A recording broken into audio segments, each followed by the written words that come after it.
If we create general superintelligences, I don't see a good outcome long-term for humanity. So there is X risk, existential risk, everyone's dead.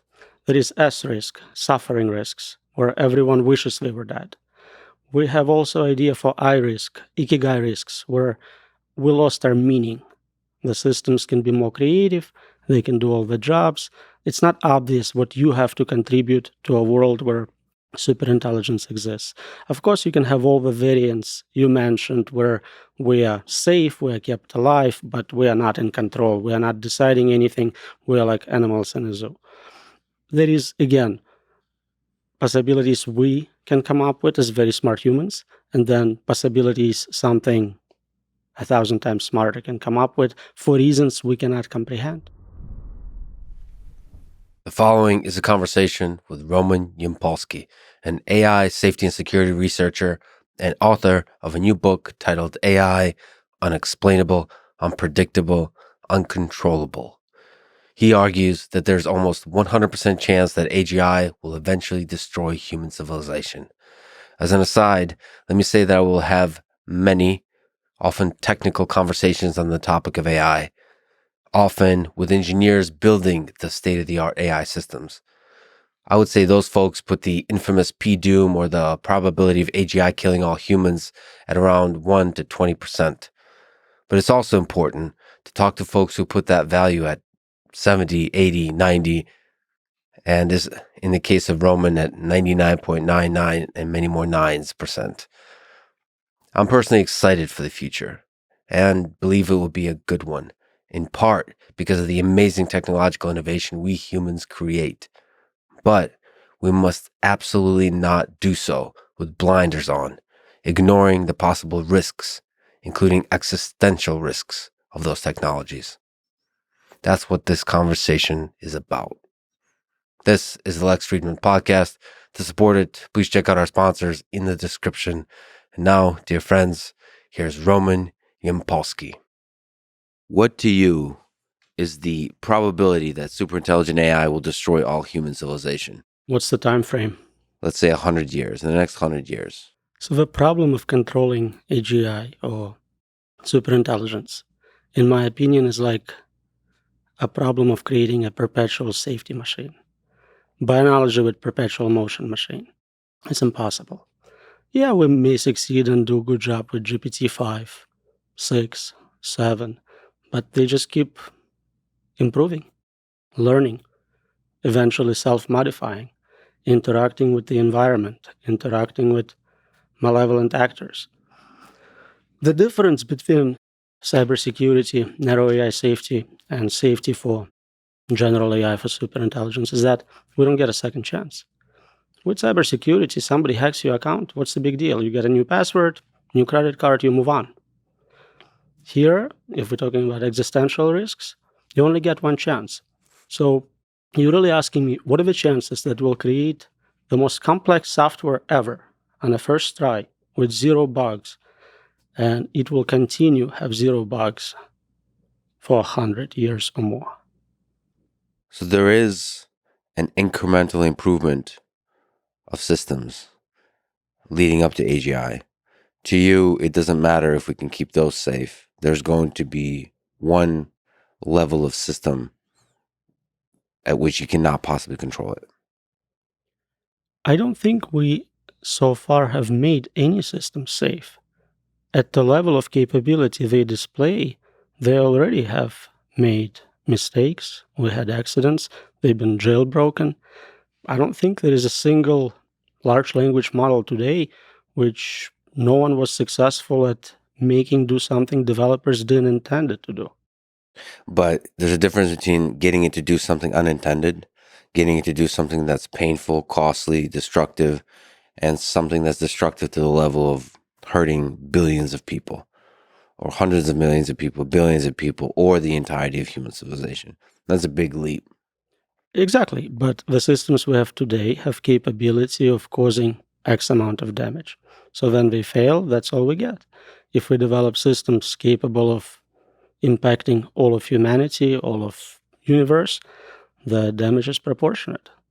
What to you are the possible ways that such kind of mass murder of humans can happen? It's always a wonderful question. So one of the chapters in my new book is about unpredictability. I argue that we cannot predict what a smarter system will do. So you're really not asking me how superintelligence will kill everyone. You're asking me how I would do it. Right. And I think it's not that interesting. I can tell you about the standard, nanotech, synthetic, bionuclear.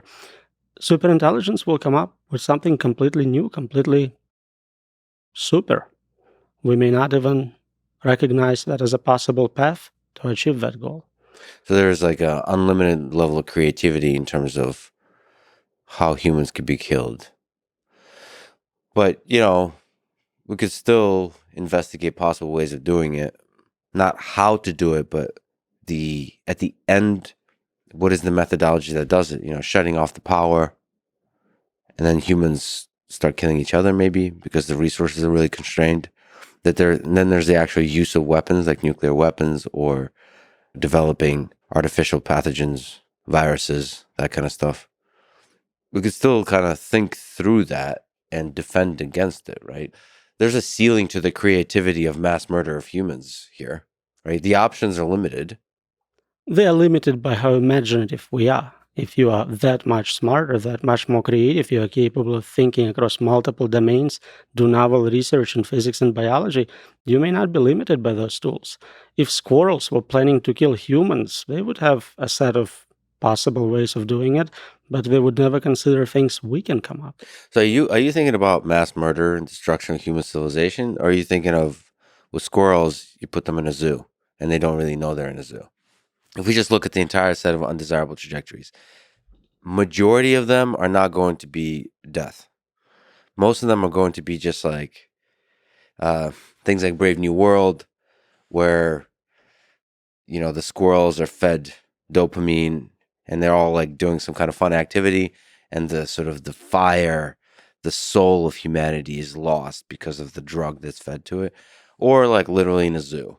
We're in a zoo, we're doing our thing, we're like playing a game of Sims, and the actual players playing that game are AI systems. Those are all undesirable because sort of the free will, the fire of human consciousness is dimmed through that process, but it's not killing humans. So like, are you thinking about that? Or is the biggest concern literally the extinctions of humans? I think about a lot of things. So there is X risk, Yeah. existential risk, Yes. everyone's dead. There is S risk, suffering risks, where everyone wishes they were dead. We have also idea for I risk, Ikigai risks, where we lost our meaning. The systems can be more creative, they can do all the jobs. It's not obvious what you have to contribute to a world where superintelligence exists. Of course, you can have all the variants you mentioned where we are safe, we are kept alive, but we are not in control. We are not deciding anything. We are like animals in a zoo. There is, again, possibilities we can come up with as very smart humans, and then possibilities something 1,000 times smarter can come up with for reasons we cannot comprehend. I would love to sort of dig into each of those: X risk, S risk, and I risk. So can you like linger on I risk? What is that? So, Japanese concept of Ikigai, you find something which allows you to make money, you are good at it, and the society says we need it. So, like, you have this awesome job, you are a podcaster, gives you a lot of meaning, you have a good life, I assume you're happy. Mhm. That's what we want most people to find, to have. For many intellectuals, it is their occupation which gives them a lot of meaning. I am a researcher, philosopher, scholar. That means something to me. In a world where an artist is not feeling appreciated because his art is just not competitive with what is produced by machines, or a writer or scientist will lose a lot of that. And at the lower level, we're talking about complete technological unemployment. We're not losing 10% of jobs, we're losing all jobs. What do people do with all that free time? What happens then? Everything society is built on is completely modified in one generation. It's not a slow process where we get to kind of figure out how to live that new lifestyle, but it's pretty quick. In that world, can't humans to do what humans currently do with chess, play each other, have tournaments, even though AI systems are far superior at this time in chess. So we just create artificial games, or for us, they're real, like the Olympics, and we do all kinds of different competitions and have fun. Focus, maximize the fun, and let the AI focus on the productivity. It's an option. I have a paper where I try to solve the value alignment problem for multiple agents. Mhm. And the solution to avoid compromise is to give everyone a personal virtual universe. You can do whatever you want in that world. You could be king, you could be slave, you decide what happens. So it's basically a glorified video game where you get to enjoy yourself and someone else takes care of your needs, and the substrate alignment is the only thing we need to solve. We don't have to get 8 billion humans to agree on anything. Mhm. So okay, so why is that not a likely outcome? Why can't AI systems create video games for us to lose ourselves in, each with an individual video game universe, Some people say that's what happened. We're in a simulation. and we're playing that video game, and now we're creating what? Maybe we're creating artificial threats for ourselves to be scared about, because fear is really exciting. It allows us to play the video game more vigorously. And some people choose to play on a more difficult level with more constraints. Some say, okay, I'm just going to enjoy the game, high privilege level. Absolutely. So okay, what was that paper on multi-agent value alignment? Personal universes.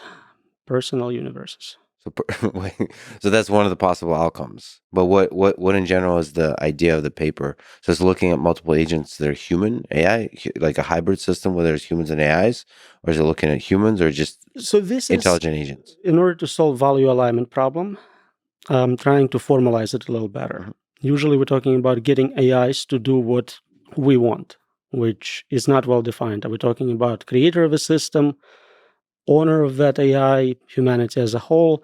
But we don't agree on much. There is no universally accepted ethics, morals across cultures, religions. People have individually very different preferences politically and such. So even if we somehow managed all the other aspects of it, programming those fuzzy concepts in, getting AI to follow them closely, we don't agree on what to program in. So my solution was, okay, we don't have to compromise on room temperature. You have your universe, I have mine, whatever you want. And if you like me, you can invite me to visit your universe. We don't have to be independent. But the point is, you can be. And virtual reality is getting pretty good. It's going to hit a point where you can't tell the difference. And if you can't tell if it's real or not, well, what's the difference? So basically, give up on value alignment. Create an entire, it's like the multiverse theory. It's just create an entire universe for you where your values. You still have to align with that individual. They have to be happy in that simulation. But it's a much easier problem to align with one agent versus 8 billion agents plus animals, aliens. So you convert the multi-agent problem into a single agent problem. I'm trying Basically. to do that, yeah. Okay. Is there any way to? Okay, that's giving up on the on the value alignment problem.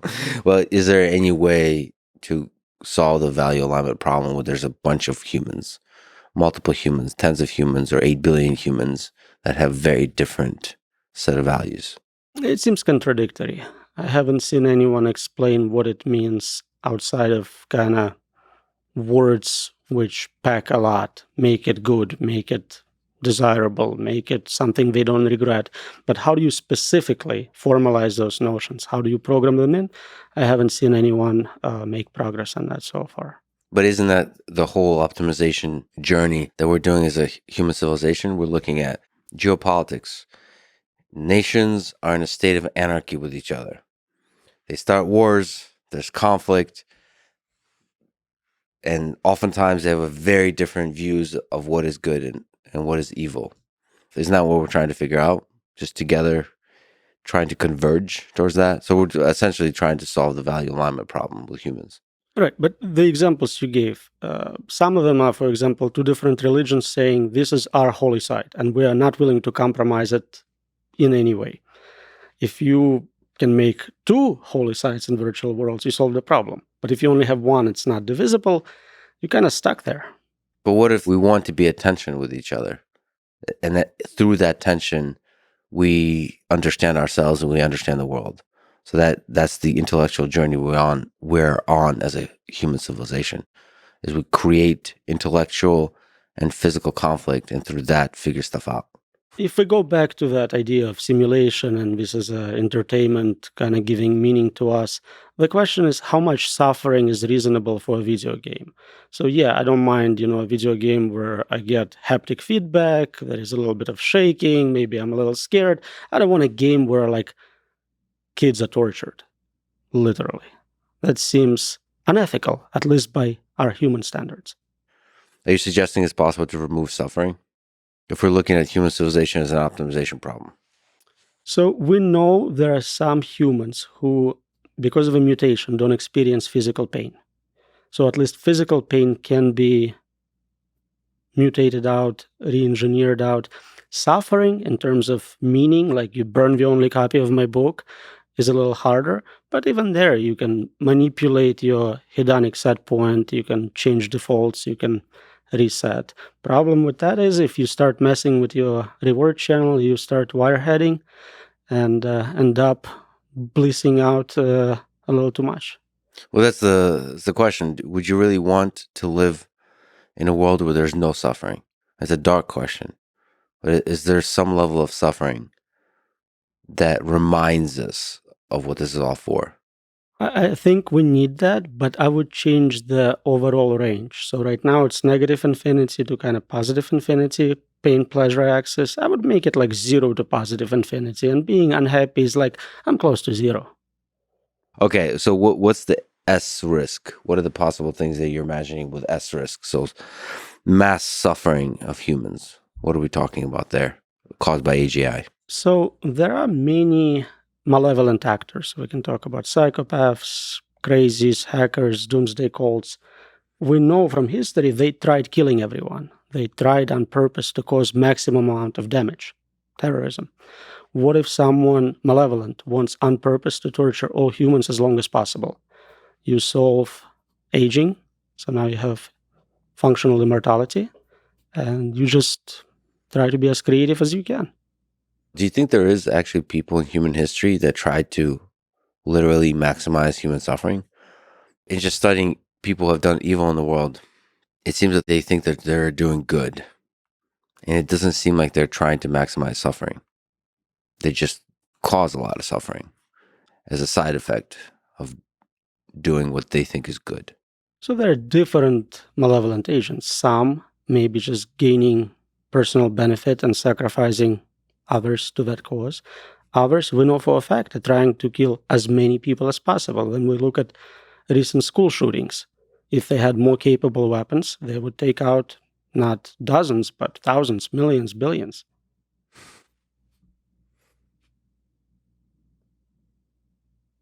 Well, we don't know that, but that is a terrifying possibility. And we don't want to find out. Like if terrorists had access to nuclear weapons, how far would they go? Is there a limit to what they're willing to do? In your sense, is there some malevolent actors where there's no limit?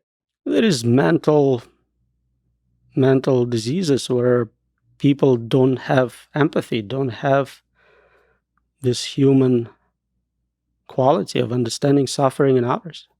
And then there's also a set of beliefs where you think you're doing good by killing a lot of humans. Again, I would like to assume that normal people never think like that. It's always some sort of psychopaths, but yeah. And to you, AGI systems can carry that and be more competent at executing that. They can certainly be more creative. They can understand human biology better, understand our molecular structure, genome. Again, a lot of times torture ends, then individual dies. That limit can be removed as well.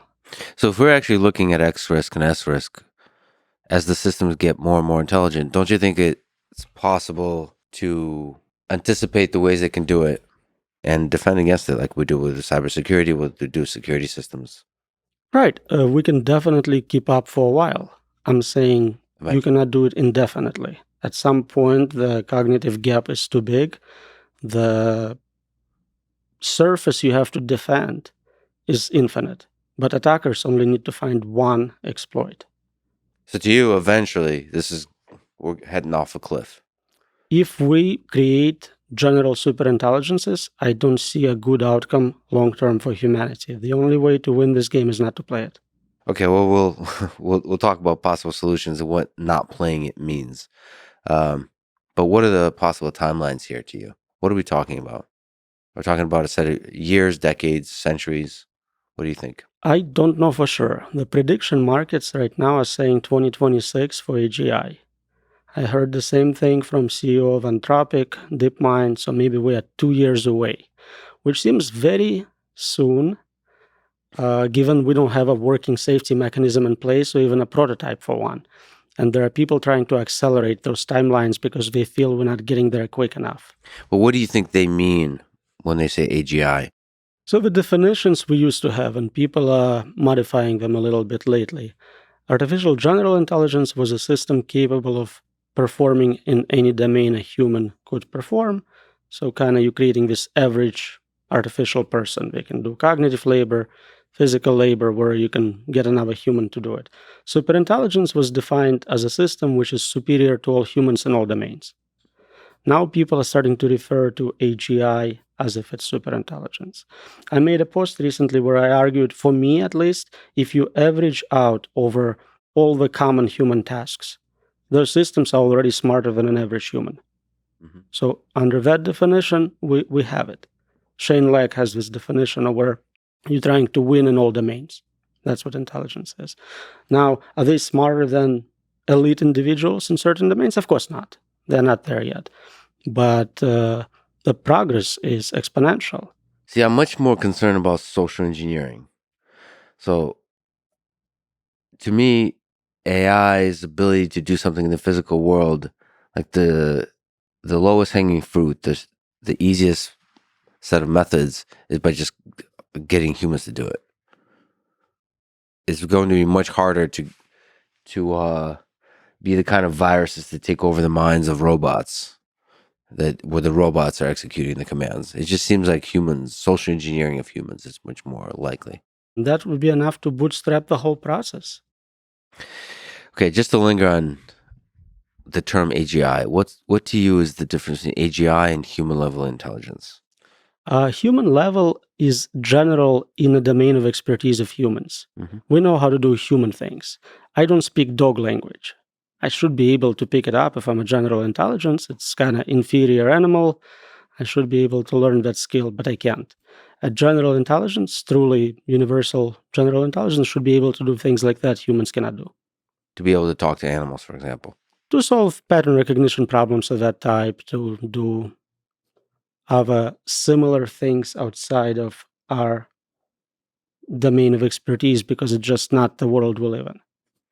If we just look at the space of cognitive abilities we have, I just would love to understand what the limits are beyond which an AGI system can reach. Like, what does that look like? What about actual mathematical thinking or scientific innovation, that kind of stuff? We know calculators are smarter than humans in that narrow domain of addition. But is it humans plus tools versus AGI, or just raw human intelligence? Because humans create tools, and with the tools they become more intelligent. So like there's a gray area there, what it means to be human when we're measuring their intelligence. So when I think about it, I usually think human with like a paper and a pencil, not human with internet and another AI helping. But is that a fair way to think about it? Because isn't there another definition of human level intelligence that includes the tools that humans create? But we create AI, so at any point you'll still just add superintelligence to human capability. That seems like cheating. No, controllable tools. There is an implied leap that you're making when AGI goes from tool to entity that can make its own decisions. So if we define human level intelligence as everything a human can do with fully controllable tools. It seems like a hybrid of some kind. You're now doing brain-computer interfaces, you're connecting it to maybe narrow AIs. Yeah, it definitely increases our capabilities. So what's a good test to you that measures whether an artificial intelligence system has reached human level intelligence? And what's a good test where it has superseded human level intelligence to reach that land of AGI? I'm old-fashioned. I like Turing test. I have You a do. paper where I equate passing Turing test to solving AI complete problems because you can encode any questions about any domain into the Turing test. You don't have to talk about how was your day. You can ask anything. And so the system has to be as smart as a human to pass it in a true sense. But then you would extend that to maybe a very long conversation. Like I think the Alexa Prize was doing that. Basically, can you do a 20-minute, 30-minute conversation with an AI system? It has to be long enough to where you can make some meaningful decisions about capabilities. Absolutely. You can brute force very short conversations. So, like, literally, what does that look like? Can we construct formally a kind of test that tests for AGI? For AGI, it has to be there. I cannot give it a task I can give to a human, and it cannot do it if a human can. For superintelligent, it would be superior on all such tasks, not just average performance. So like, go learn to drive car, go speak Chinese, play guitar. Okay, great. I guess the follow-on question, is there a test for the kind of AGI that would be susceptible to lead to S risk or X risk, susceptible to destroy human civilization? Like, is there a test for that? You can develop a test which will give you positives if it lies to you or has those ideas. You cannot develop a test which rules them out. There is always possibility of what Bostrom calls a treacherous turn, where later on a system decides for game theoretic reasons, economic reasons to change its behavior. And we see the same with humans. It's not unique to AI. For millennia, we tried developing morals, ethics, religions, lie detector tests, and then employees betray the employer, spouses betray family. It's a pretty standard thing intelligent agents sometimes do. So is it possible to detect when a AI system is lying or deceiving you? If you know the truth and it tells you something false, you can detect that, but you cannot know in general every single time. And again, the system you're testing today may not be lying. The system you're testing today may know you are testing it and so behaving. And later on, after it interacts with the environment, interacts with other systems, malevolent agents, learns more, it may start doing those things. So do you think it's possible to develop a system where the creators of the system, the developers, the programmers, don't know that it's deceiving them? So systems today don't have long-term planning. That is Yes. not our. They can lie today if it optimizes, helps them optimize the reward. If they realize, okay, this human will be very happy if I tell them the following, they will do it if it brings them more points. And they don't have to kind of keep track of it. It's just the right answer to this problem every single time. At which point is somebody creating that intentionally, not unintentionally, intentionally creating an AI system that's doing long-term planning with an objective function that's defined by the AI system, not by a human? Well, some people think that if they're that smart, they're always good. They really do believe that. It's just benevolence from intelligence. So they'll always want what's best for us. Some people think that they will be able to detect problem behaviors and correct them at the time when we get there. I don't think it's a good idea. I am strongly against it. But yeah, there are quite a few people who, in general, are so optimistic about this technology, it could do no wrong.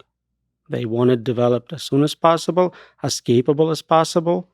So there's going to be people who believe the more intelligent it is, the more benevolent, and so therefore it should be the one that defines the objective function that it's optimizing when it's doing long-term planning. There are even people who say, okay, what's so special about humans, right? We removed the gender bias. We're removing race bias. Why is this pro-human bias? We are polluting the planet. We are, as you said, fight a lot of wars, kind of violent. Maybe it's better if this super intelligent, perfect society comes and replaces us. It's normal stage in the evolution of our species. Yeah, so somebody says, let's develop an AI system that removes the violent humans from the world. And then it turns out that all humans have violence in them, or the capacity for violence, and therefore all humans are removed. Yeah. Let me ask about Yann LeCun. He's somebody who you've had a few exchanges with. And he's somebody who actively pushes back against this view that AI is going to lead to destruction of human civilization, also known as AI doomerism. So in one example that he tweeted, he said, I do acknowledge risks, but 2 points. 1, open research and open source are the best ways to understand and mitigate the risks. And 2, AI is not something that just happens. We build it. We have agency in what it becomes. Hence, we control the risks. We meaning humans. It's not some sort of natural phenomena that we have no control over. So, can you make the case that he's right, and can you try to make the case that he's wrong? I cannot make a case that he's right. He's wrong in so many ways. It's difficult for me to remember all of them. He is a Facebook buddy, so I have a lot of fun having those little debates with him. So I'm trying to remember the arguments. So one, he says we are not gifted this intelligence from aliens. We are designing it. We are making decisions about it. That's not true. It was true when we had expert systems, symbolic AI, decision trees. Today, you set up parameters for a model and you water this plant. You give it data, you give it compute, and it grows. And after it's finished growing into this alien plant, you start testing it to find out what capabilities it has. And it takes years to figure out, even for existing models. If it's trained for 6 months, it will take you 2-3 years to figure out basic capabilities of that system. We still discover new capabilities in systems which are already out there. So that's not the case. So just to linger on that, to you, the difference there, that there is some level of emergent intelligence that happens in our current approaches. So stuff that we don't hard code in. Absolutely. That's what makes it so successful. Then we had to painstakingly hard code in everything. We didn't have much progress. Now, just spend more money and more compute, and it's a lot more capable. And then the question is, when there is emergent intelligent phenomena, what is the ceiling of that? For you, there's no ceiling. For Yann LeCun, I think there's a kind of ceiling that happens that we have full control over. Even if we don't understand the internals of the emergence, how the emergence happens, there's a sense that we have control and an understanding of the approximate ceiling of capability, the limits of the capability. Let's say there is a ceiling. It's not guaranteed to be at a level which is competitive with us. It may be greatly superior to ours. So what about his statement about open research and open source are the best ways to understand and mitigate the risks? Historically, he's completely right. Open source software is wonderful. It's tested by the community. It's debugged, but we're switching from tools to agents. Now you're giving open source weapons to psychopaths. Do we want to open source nuclear weapons? Biological weapons? It's not safe to give technology so powerful to those who may misalign it, even if you are successful at somehow getting it to work in the first place in a friendly manner. But the difference with nuclear weapons, current AI systems are not akin to nuclear weapons. So the idea there is you're open sourcing it at this stage that you can understand it better. Large number of people can explore the limitation, the capabilities, explore the possible ways to keep it safe, to keep it secure, all that kind of stuff, while it's not at the stage of nuclear weapons. So nuclear weapons, there's a no nuclear weapon, and then there's a nuclear weapon. With AI systems, there's a gradual improvement of capability, and you get to perform that improvement incrementally. And so open source allows you to study how things go wrong, study the very process of emergence, study AI safety on those systems when there's not a high level of danger, all that kind of stuff. It also sets a very wrong precedent. So we open sourced Model 1, Model 2, Model 3, nothing ever bad happened. So obviously we're going to do it with Model 4. It's just gradual improvement. I don't think always works with the precedent. Like, you're not stuck doing it the way you always did. It's just it sets a precedent of open research and open development, such that we get to learn together. And then the first time there's a sign of danger, some dramatic thing happen, not a thing that destroys human civilization, but some dramatic demonstration of capability that can legitimately lead to a lot of damage, then everybody wakes up and says, okay, we need to regulate this.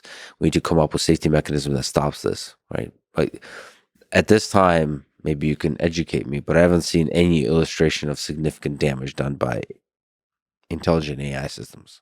So I have a paper Yep. which collects accidents through history of AI, and they always are proportionate to capabilities of that system.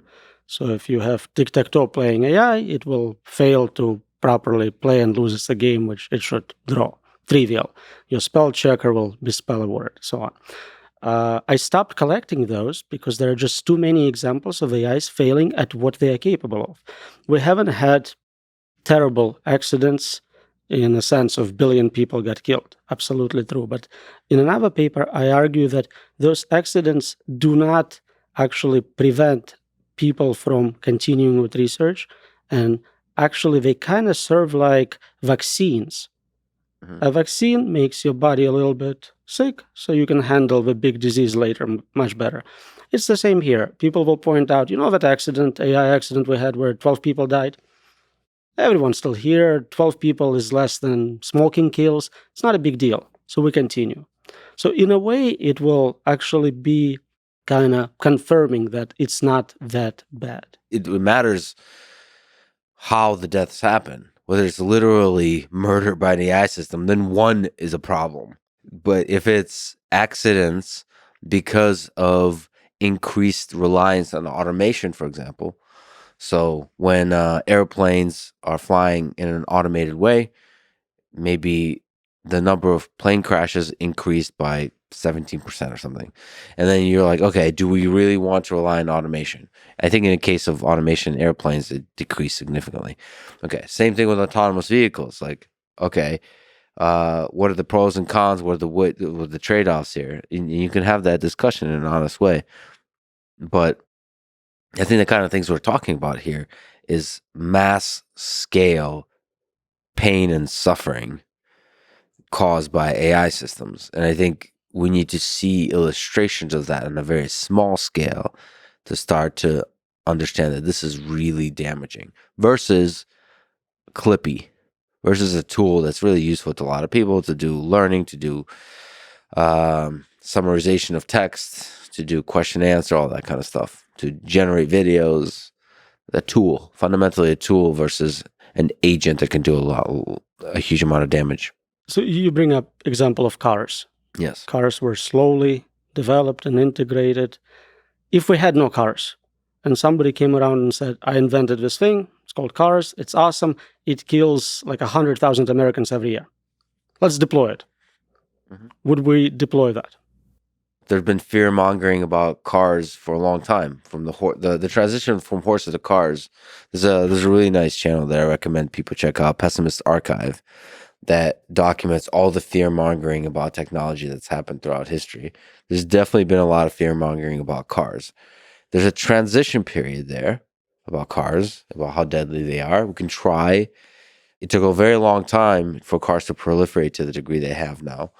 And then you could ask serious questions in terms of the miles traveled, the benefit to the economy, the benefit to the quality of life that cars do, versus the number of deaths, 30, 40,000 in the United States.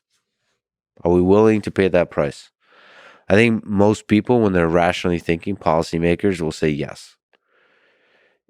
We want to decrease it from 40,000 to 0 and do everything we can to decrease it.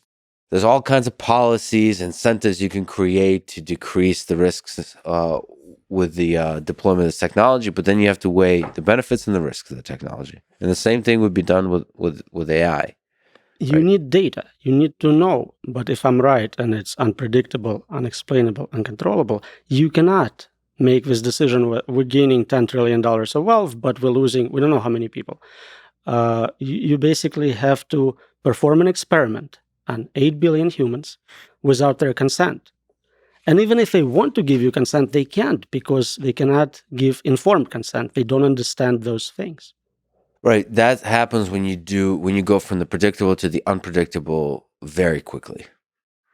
You just, but it's not obvious to me that AI systems would gain capabilities so quickly that you won't be able to collect enough data to study the benefits and the risks.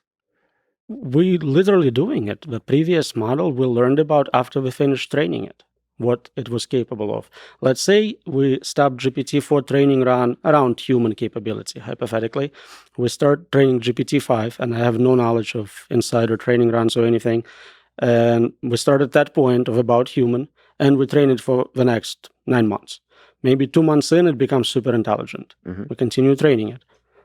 At the time when we start testing it, it is already a dangerous system. How dangerous? I have no idea, but neither people training it. At the training stage, but then there's a testing stage inside the company. They can start getting intuition about what the system is capable to do. You're saying that somehow from leap from GPT-4 to GPT-5 can happen the kind of leap where GPT-4 was controllable and GPT-5 is no longer controllable. And we get no insights from using GPT-4 about the fact that GPT-5 will be uncontrollable.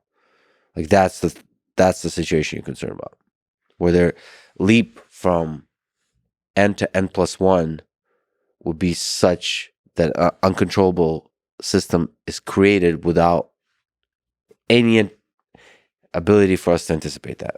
If we had capability of ahead of the run, before the training run, to register exactly what capabilities that next model will have at the end of the training run, and we accurately guessed all of them, I would say you're right, we can definitely go ahead with this run. We don't have that capability. From GPT-4, you can build up intuitions about what GPT-5 will be capable of. It's just incremental progress. Even if that's a big leap in capability, it just doesn't seem like you can take a leap from a system that's helping you write emails to a system that's going to destroy human civilization. It seems like it's always going to be sufficiently incremental such that we can anticipate the possible dangers. And we're not even talking about existential risk, but just the kind of damage it can do to civilization. It seems like we'll be able to anticipate the kinds, not the exact, but the kinds of risks it might lead to, and then rapidly develop defenses ahead of time and as the risks emerge. We're not talking just about capabilities, specific tasks. We're talking about general capability to learn. Maybe like a child, at the time of testing and deployment, it is still not extremely capable, but as it is exposed to more data, real world, it can be trained to become much more dangerous and capable. So let's focus then on the control problem. At which point does the system become uncontrollable? Why is it the more likely trajectory for you that the system becomes uncontrollable? So I think at some point it becomes capable of getting out of control. For game theoretic reasons, it may decide not to do anything right away and for a long time just collect more resources, accumulate strategic advantage. Right away, it may be kind of still young, weak superintelligence. Give it a decade, it's in charge of a lot more resources. It had time to make backups. So it's not obvious to me that it will strike as soon as it can. So can we just try to imagine this future where there's an AI system that's capable of escaping the control of humans and then doesn't and waits? What's that look like? So one, we have to rely on that system for a lot of the infrastructure. So we'll have to give it access, not just to the internet, but to the task of managing power, government, economy, this kind of stuff. So, and that just feels like a gradual process, given the bureaucracies of all those systems involved. We've been doing it for years. Software controls all those systems, nuclear power plants, airline industry, it's all software based. Every time there is electrical outage, I can't fly anywhere for days. But there's a difference between software and AI. So there's different kinds of software. So to give a single AI system access to the control of airlines and the control of the economy, That's not a trivial transition for humanity. No, but if it shows it is safer, in fact, then it's in control, we get better results, people will demand that it was put in place. Absolutely. And if not, it can hack the system. It can use social engineering to get access to it. That's why I said it might take some time for it to accumulate those resources. It just feels like that would take a long time for either humans to trust it or for the social engineering to come into play. Like, it's not a thing that happens overnight. It feels like something that happens across 1 or 2 decades. I really hope you're right, but it's not what I'm seeing. People are very quick to jump on the latest trend. Early adopters will be there before it's even deployed, buying prototypes. Maybe the social engineering. I could see, because so for social engineering, AI systems don't need any hardware access. They can just, it's all software. So they can start manipulating you through social media and so on.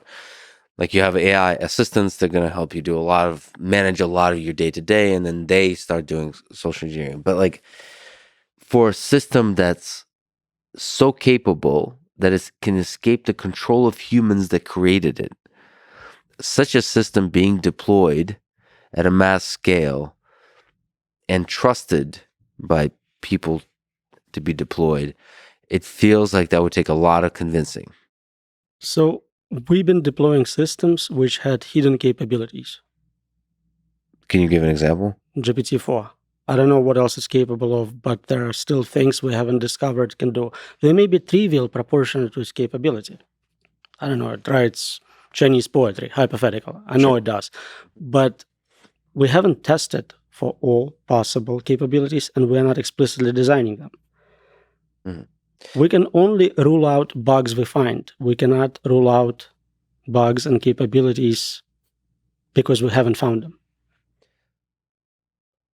Is it possible for a system to have hidden capabilities that are orders of magnitude greater than its non-hidden capabilities? This is the thing I'm really struggling with, where on the surface, the thing we understand it can do doesn't seem that harmful. So even if it has bugs, even if it has hidden capabilities like Chinese poetry, or generating effective viruses, software viruses, the damage that can do seems like on the same order of magnitude as its the capabilities that we know about. So like this idea that the hidden capabilities will include being uncontrollable, this is something I'm struggling with. Because GPT-4 on the surface seems to be very controllable. Again, we can only ask and test for things we know about. If there are unknown unknowns, we cannot do it. I'm thinking of humans, artistic savants, right? If you talk to a person like that, you may not even realize they can multiply 20-digit numbers in their head. You have to know to ask. So as I mentioned, just to sort of linger on the fear of the unknown. So the Pessimist Archive has just documented, let's look at data of the past, at history. There's been a lot of fear-mongering about technology. Pessimist Archive does a really good job of documenting how crazily afraid we are of every piece of technology. We've been afraid. There's a blog post where Louis Anslow, who created Pessimist Archive, writes about the fact that we've been fear-mongering about robots and automation for over 100 years. So why is AGI different than the kinds of technologies we've been afraid of in the past? So, two things. One, we're switching from tools to agents. Tools don't have negative or positive impact. People using tools do. So, guns don't kill, people with guns do. Agents can make their own decisions. They can be positive or negative. A pit bull can decide to harm you. It's an agent. The fears are the same. The only difference is now we have this technology. Then they were afraid of humanoid robots 100 years ago. They had none. Today, every major company in the world is investing billions to create them. Not every, but you understand what I'm saying. Yes. It's very different. Well, agents, it depends what you mean by the word agents. All those companies are not investing in a system that has the kind of agency that's implied by in the fears, where it can really make decisions on their own that have no human in the loop. They are saying they're building superintelligence and have a super alignment team. You don't think they're trying to create a system smart enough to be an independent agent under that definition? I have not seen evidence of it. I think a lot of it is a marketing, is a marketing kind of discussion about the future, and it's a mission about the kind of systems we can create in the long-term future. But in the short term, the kind of systems they're creating falls fully within the definition of narrow AI. These are tools that have increasing capabilities, but they just don't have a sense of agency or consciousness or self-awareness or ability to deceive at scales that would be required to do like mass scale suffering and murder of humans. Those systems are well beyond narrow AI. If you had to list all the capabilities of GPT-4, you would spend a lot of time writing that list. But agency is not one of them. Not yet, but do you think any of those companies are holding back because they think it may be not safe, or are they developing the most capable system they can given the resources and hoping they can control and monetize? Control and monetize, hoping they can control and monetize. So you're saying if they could press a button and create an agent that they no longer control, that they can have to ask nicely, a thing that lives on a server across huge number of computers, you're saying that they would push for the creation of that kind of system? I mean, I can't speak for other people. For all of them, I think some of them are very ambitious. They fundraise in trillions. They talk about controlling the light cone of the universe. I would guess that they might. Well, that's a human question, whether humans are capable of that. Probably some humans are capable of that. My more direct question, if it's possible to create such a system, have a system that has that level of agency. I don't think that's an easy technical challenge. It doesn't feel like we're close to that. A system that has the kind of agency where it can make its own decisions and deceive everybody about them. The current architecture we have in machine learning and how we train the systems, how we deploy the systems and all of that, it just doesn't seem to support that kind of agency. I really hope you are right. I think the scaling hypothesis is correct. We haven't seen diminishing returns. It used to be we asked how long before AGI. Now we should ask how much until AGI. It's $1 trillion today. It's $1 billion next year. It's $1 million in a few years. Don't you think it's possible we basically run out of trillions? So is this constrained by compute? Compute gets cheaper every day, exponentially. But then that becomes a question of decades versus years. If the only disagreement is that it will take decades, not years, for everything I'm saying to materialize, then I can go with that. But if it takes decades, then the development of tools for AI safety becomes more and more realistic. So I guess the question is, I have a fundamental belief that humans, when faced with danger, can come up with ways to defend against that danger. And one of the big problems facing AI safety currently for me is that there's not clear illustrations of what that danger looks like. There's no illustrations of AI systems doing a lot of damage.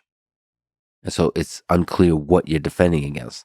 Because currently it's a philosophical notions that, yes, it's possible to imagine AI systems that take control of everything and then destroy all humans. It's also a more formal mathematical notion that you talk about, that it's impossible to have a perfectly secure system. You can't prove that a program of sufficient complexity is completely safe and perfect and you know everything about it. Yes, but like when you actually just pragmatically look, how much damage have the AI systems done and what kind of damage, there's not been illustrations of that. Even in the autonomous weapon systems, there's not been mass deployments of autonomous weapon systems, luckily. The automation in war currently is very limited. The automation is at the scale of individuals versus like at the scale of strategy and planning. So I think one of the challenges here is like, where is the dangers? And the intuition that Yann LeCun and others have is, let's keep in the open, building AI systems until the dangers start rearing their heads. And they become more explicit. There start being case studies, illustrative case studies that show exactly how the damage by AI systems is done. Then regulation can step in. Then brilliant engineers can step up, and we could have Manhattan-style projects that defend against such systems. That's kind of the notion. And I guess attention with that is the idea that for you, we need to be thinking about that now so that we're ready, because we'll have not much time when such systems are deployed. Is that true? So there is a lot to unpack here. There is a partnership on AI, a conglomerate of many large corporations. They have a database of AI accidents they collect. I contributed a lot to that database. If we so far made almost no progress in actually solving this problem, not patching it, not, again, lipstick on a pig kind of solutions, why would we think we'll do better than we're closer to the problem? All the things you mentioned are serious concerns. Measuring the amount of harm, so benefit versus risk, there is difficult. But to you, the sense is already the risk has superseded the benefit? Again, I want to be perfectly clear. I love AI. I love technology. I'm a computer scientist. I have a PhD in engineering. I work at an engineering school. There is a huge difference between we need to develop narrow AI systems, super intelligent in solving specific human problems like protein folding, and let's create super intelligent machine, got it, and will decide what to do with us. Yeah. Those are not the same. I am against the super intelligence in general sense with no undo button. So do you think the teams that are able to do the AI safety on the kind of narrow AI risks that you've mentioned, are those approaches going to be at all productive towards leading to approaches of doing AI safety on AGI? Or is it just a fundamentally different Partially, but they don't scale. For narrow AI, for deterministic systems, you can test them. You have edge cases. You know what the answer should look like. You know the right answers. For general systems, you have infinite test surface. You have no edge cases. You cannot even know what to test for. Again, the unknown unknowns are underappreciated by people looking at this problem. You are always asking me, how will it kill everyone? How will it will fail? The whole point is, if I knew it, I would be super intelligent. And despite what you might think, I'm not. So to you, the concern is that we would not be able to see early signs of an uncontrollable system. It is a master at deception. Sam tweeted about how great it is at persuasion. And we see it ourselves, especially now with voices, with maybe kind of flirty, sarcastic female voices. It's going to be very good at getting people to do things. But see, I'm very concerned about system being used to control the masses. But in that case, the developers know about the kind of control that's happening. You're more concerned about the next stage, where even the developers don't know about the deception. Right. I don't think developers know everything about what they are creating. They have lots of great knowledge. We're making progress on explaining parts of a network. We can understand, okay, this node get excited, then this input is presented, this cluster of nodes, but we're nowhere near close to understanding the full picture, and I think it's impossible. You need to be able to survey an explanation. The size of those models prevents a single human from absorbing all this information, even if provided by the system. So either we're getting model as an explanation for what's happening, and that's not comprehensible to us, or we're getting a compressed explanation, lossy compression, where here's top 10 reasons you got fired. It's something, but it's not a full picture. You've given elsewhere an example of a child, and everybody, all humans try to deceive. They try to lie early on in their life. I think we'll just get a lot of examples of deceptions from large language models or AI systems. They're going to be kind of shitty, or they'll be pretty good, but we'll catch them off guard. We'll start to see the kind of momentum towards developing increasing deception capabilities. And that's when you're like, okay, we need to do some kind of alignment that prevents deception. But then we'll have, if you support open source, then you can have open source models that have some level of deception. You can start to explore on a large scale. How do we stop it from being deceptive? Then there's a more explicit, pragmatic kind of problem to solve. How do we stop AI systems from trying to optimize for deception? That's just an example, right? So there is a paper, I think it came out last week by Dr. Park et al. From MIT, I think, and they showed that existing models already showed successful deception in what they do. My concern is not that they lie now and we need to catch them and tell them don't lie. My concern is that once they are capable and deployed, they will later change their mind, because that's what unrestricted learning allows you to do. Lots of people grow up maybe in a religious family, they read some new books and they turn in their religion. That's a treacherous turn in humans. If you learn something new about your colleagues, maybe you'll change how you react to them. Yeah, the treacherous turn. If we just mention humans, Stalin and Hitler, there's a turn. Stalin's a good example. He just seems like a normal communist, follower of Lenin, until there's a turn. There's a turn of what that means in terms of when he has complete control, what the execution of that policy means and how many people get to suffer. And you can't say they are not rational. The rational decision changes based on your position. Then you are under the boss. The rational policy may be to be following orders and being honest. When you become a boss, rational policy may shift. Yeah, and by the way, a lot of my disagreements here is just to playing devil's advocate, to challenge your ideas and to explore them together. So one of the big problems here in this whole conversation is human civilization hangs in the balance, and yet everything is unpredictable. We don't know how these systems will look like. The robots are coming. There's a refrigerator making a buzzing noise. Very menacing, very menacing. So every time I'm about to talk about this topic, things start to happen. My flight yesterday was canceled without possibility to rebook. Yeah. I was giving a talk at Google in Israel, and 3 cars which were supposed to take me to the talk could not. I'm just saying. I mean, I like AIs. I, for one, welcome our overlords. There's a degree to which it is very obvious, as we already have, we've increasingly given our life over to software systems. And then it seems obvious, given the capabilities of AI that are coming, that we'll give our lives over increasingly to AI systems. Cars will drive themselves. Refrigerator eventually will optimize what I get to eat.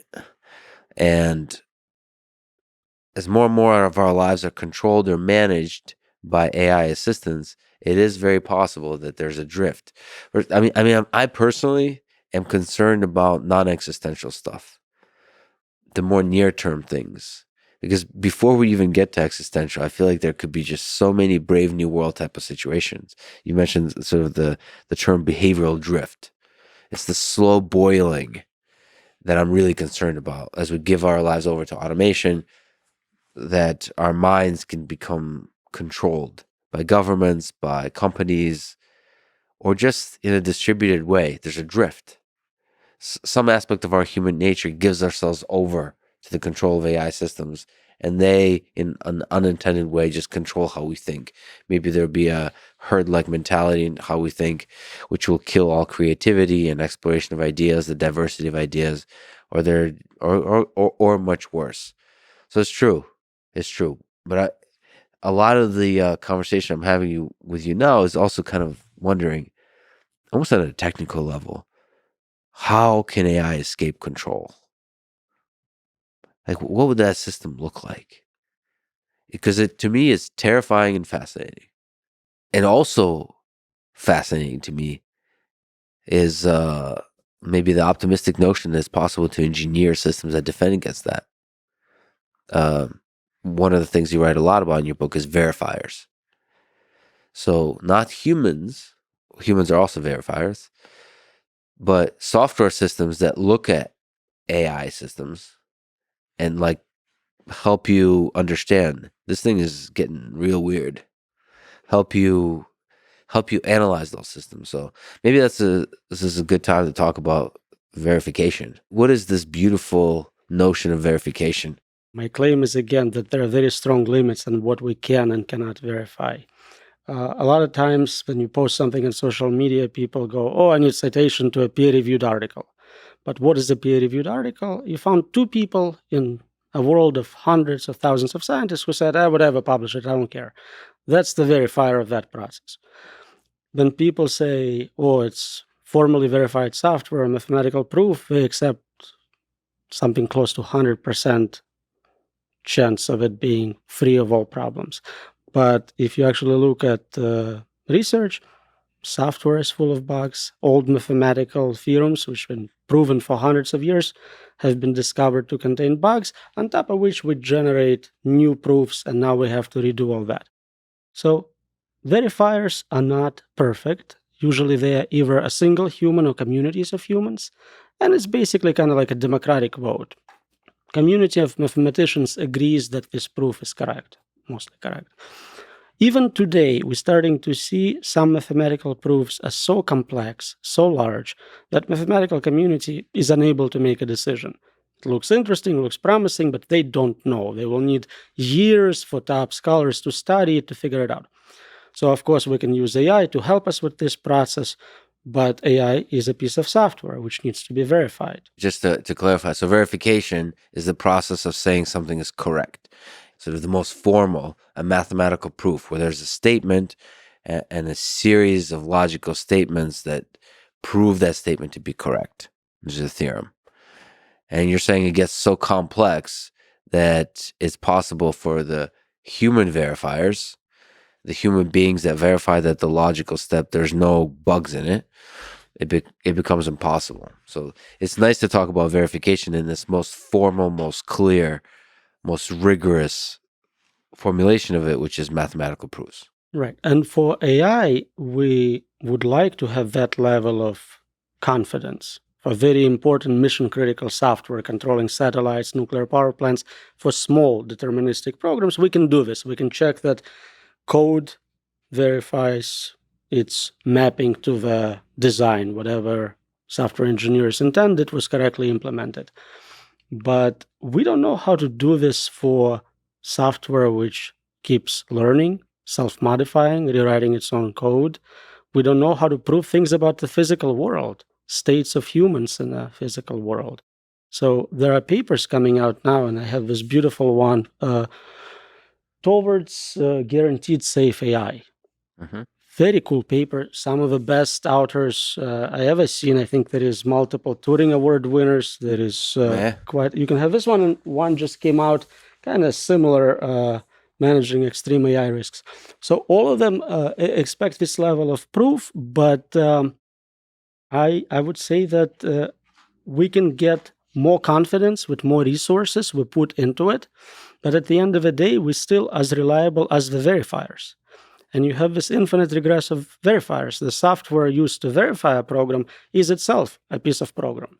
If aliens give us well-aligned superintelligence, we can use that to create our own safe AI. But it's a catch-22. You need to have already proven to be safe system to verify this new system of equal or greater complexity. You just mentioned this paper, Towards Guaranteed Safe AI, a framework for ensuring robust and reliable AI systems. Like you mentioned, it's like a who's who.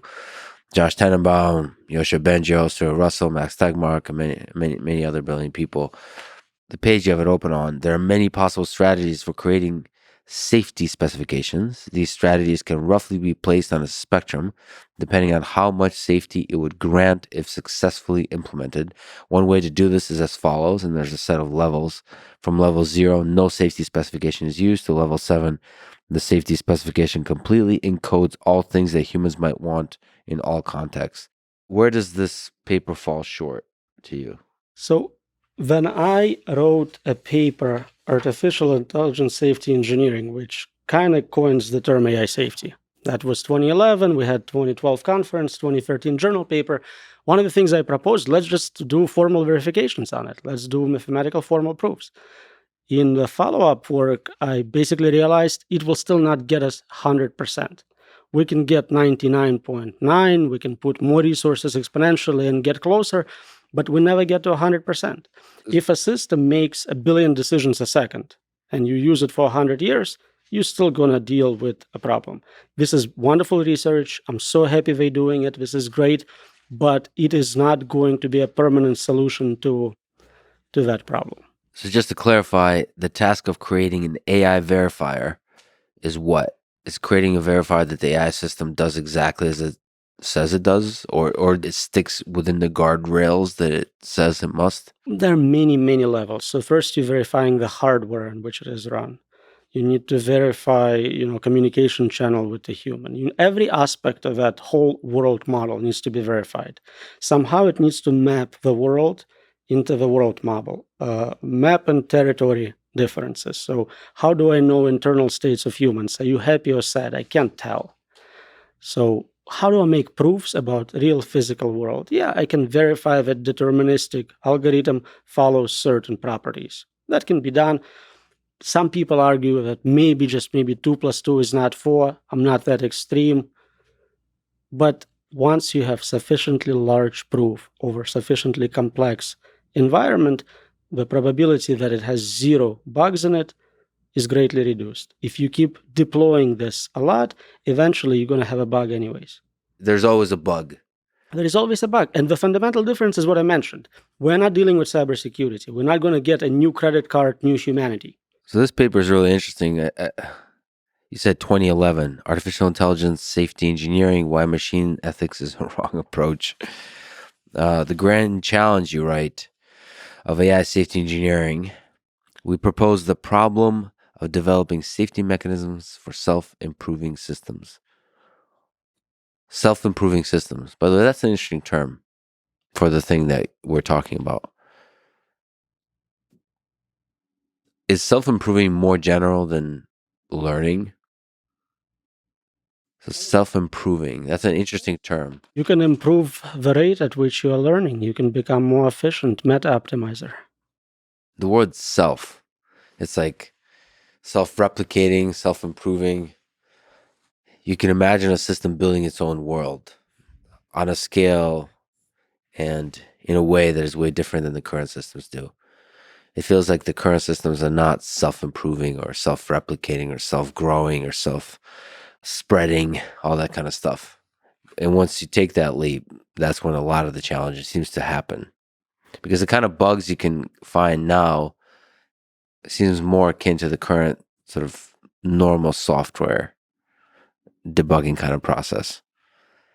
But whenever you can do self-replication and arbitrary self-improvement, that's when a bug can become a real problem, real fast. So what is the difference to you between verification of a non-self-improving system versus a verification of a self-improving system?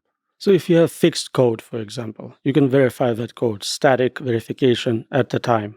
But if it will continue modifying it, you have a much harder time guaranteeing that important properties of that system have not been modified than the code changed. Is it even doable? No. Does the whole process of verification just completely fall apart? It can always cheat. It can store parts of its code outside in the environment. It can have kind of extended mind situation. So this is exactly the type of problems I'm trying to bring up. What are the classes of verifiers that you read about in the book? Is there interesting ones that stand out to you? Do you have some favorites? So I like oracle types where you kind of just know that it's right. Turing likes oracle machines. They know the right answer. How? Who knows? But they pull it out from somewhere, so you have to trust them. And that's a concern I have about humans in a world with very smart machines. We experiment with them. We see after a while, okay, they've always been right before, and we start trusting them without any verification of what they're saying. Oh, I see. That we kind of build oracle verifiers, or rather we build verifiers we believe to be oracles. And then we start to, without any proof, use them as if they're Oracle verifiers? We remove ourselves from that process. We are not scientists who understand the world. We are humans who get new data presented to us. Okay, one really cool class of verifiers is a self-verifier. Is it possible that you somehow engineer into AI systems a thing that constantly verifies itself? Preserved portion of it can be done, but in terms of mathematical verification, it's kind of useless. You saying you are the greatest guy in the world because you are saying it. It's circular and not very helpful, but it's consistent. We know that within that world, you have verified that system. In a paper, I try to kind of brute force all possible verifiers. It doesn't mean that this one is particularly important to us. But what about like self-doubt? Like the kind of verification where you say or I say I'm the greatest guy in the world. What about a thing which I actually have is a voice that is constantly extremely critical. So like engineer into the system a constant uncertainty about self, a constant doubt. Well, any smart system would have doubt about everything, right? You're not sure if what information you are given is true, if you are subject to manipulation. You have this safety and security mindset. But I mean, you have doubt about yourself. So the AI systems that has doubt about whether the thing is doing is causing harm, is the right thing to be doing. So just a constant doubt about what it's doing, because it's hard to be a dictator full of doubt. I may be wrong, but I think Stuart Russell's ideas are all about machines which are uncertain about what humans want and trying to learn better and Yes. better what we want. The problem, of course, is we don't know what we want and we don't agree on it. Yeah, but uncertainty. His idea is that having that like self-doubt, uncertainty in AI systems, engineered into AI systems, is one way to solve the control problem. It could also backfire. Maybe you're uncertain about completing your mission. Like, I am paranoid about your cameras not recording right now. So I would feel much better if you had a secondary camera, but I also would feel even better if you had a third. And eventually I would turn this whole world into cameras pointing at us, making sure we're capturing this. No, but wouldn't you have a meta concern like that you just stated, that eventually there'll be way too many cameras? So you would be able to keep zooming out in the big picture of your concerns. So it's a multi-objective optimization. It depends how much I value capturing this versus not destroying the universe. Right, exactly. And then you will also ask about like what does it mean to destroy the universe and how many universes are, and you keep asking that question. But that doubting yourself would prevent you from destroying the universe because you're constantly full of doubt. It might affect your productivity. You might be scared to do anything, It's just scared to do anything. mess things up. Well, that's better. I mean, I guess the question is it possible to engineer that in? I guess your answer would be yes, but we don't know how to do that, and we need to invest a lot of effort into figuring out how to do that. But it's unlikely.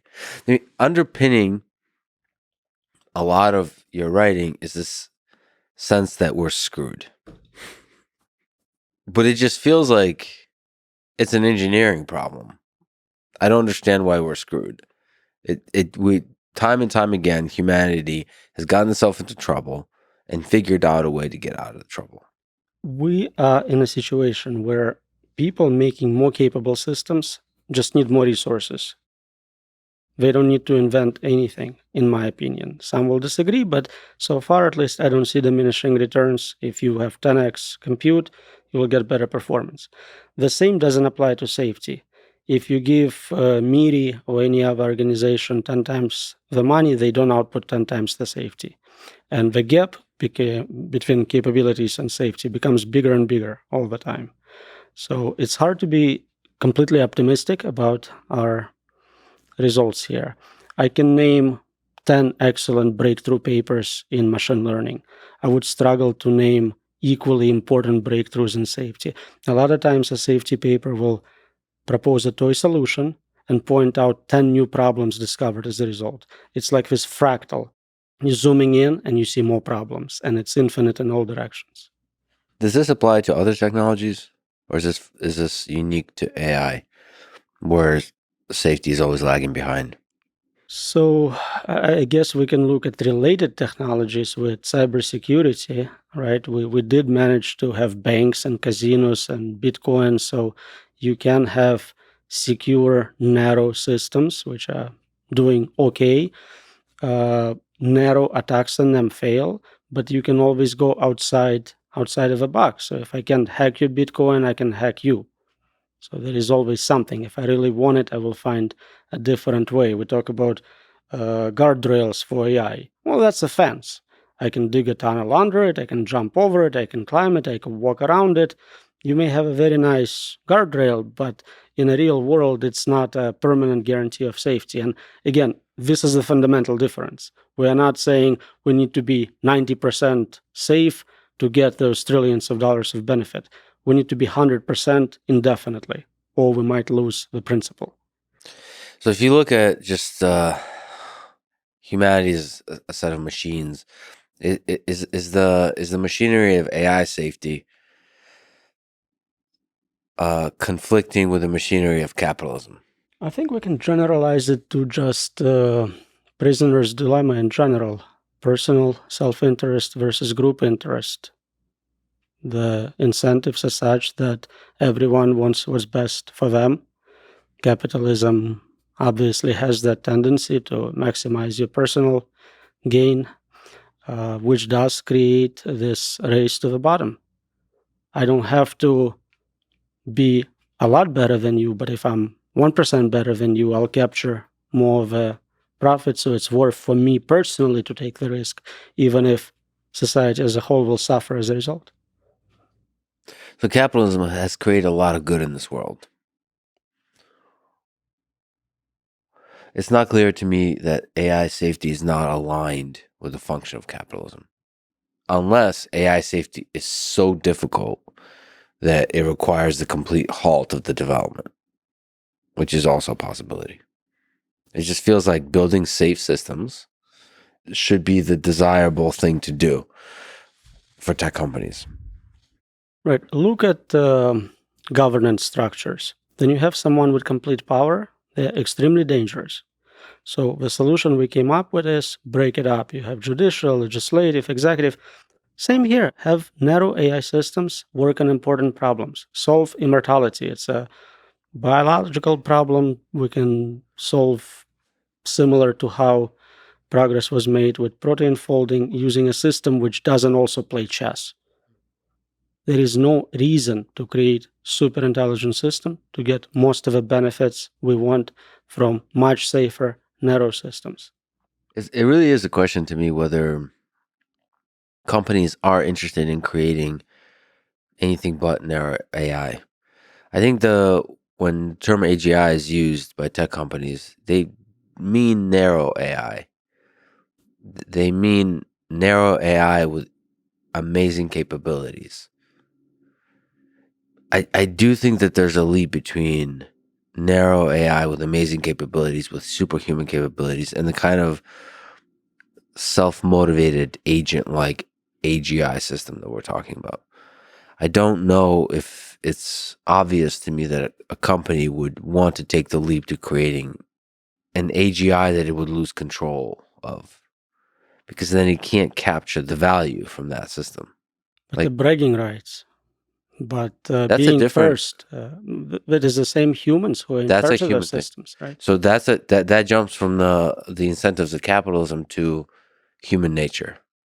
And so there, the question is whether human nature will override the interest of the company. So you've mentioned slowing or halting progress. Is that one possible solution? Are you a proponent of pausing development of AI, whether it's for 6 months or completely? The condition would be not time but capabilities. Pause until you can do XYZ. And if I'm right and you cannot, it's impossible, then it becomes a permanent ban. But if you're right and it's possible, so as soon as you have those safety capabilities, go ahead. Right. So is there any actual explicit capabilities that you can put on paper that we as a human civilization could put on paper? Is it possible to make explicit like that? Like, versus kind of a vague notion of, just like you said, it's very vague. We want AI systems to do good and want them to be safe.